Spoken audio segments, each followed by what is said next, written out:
Community details ஒரு பையனுக்கு இன்னொரு பையன் வந்து தெரியாமல் இருக்கணும் அப்படின்னு கவர்மெண்ட் ஆர்டர் பாஸ் பண்ணியிருக்காங்க பள்ளிக்கல்வித்துறையிலேருந்து.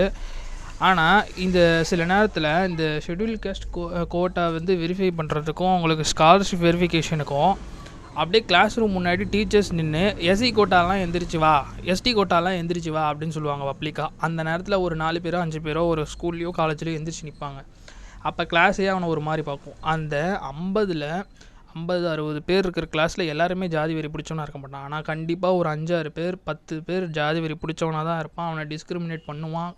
குழுவாக சேர்ந்துக்கிட்டு அவனுங்களை வந்து கார்னர் பண்ணி அவனை வந்து கேவலப்படுத்தி அவன் மனசு கஷ்டப்படுத்துகிற மாதிரி ஏதாவது ஒன்று பேசிக்கிட்டே தான் இருப்பான். அவன் மூஞ்சிக்கு முன்னாடியும் பேசுவான், மூஞ்சிக்கு பின்னாடியும் பேசுவான். இதில் ஹைலைட் என்னென்னா, நிறைய ஸ்கூலில் இருக்க டீச்சர்ஸே இந்த கேஸ்ட் டிஸ்கிரிமினேஷன் பண்ணுறது.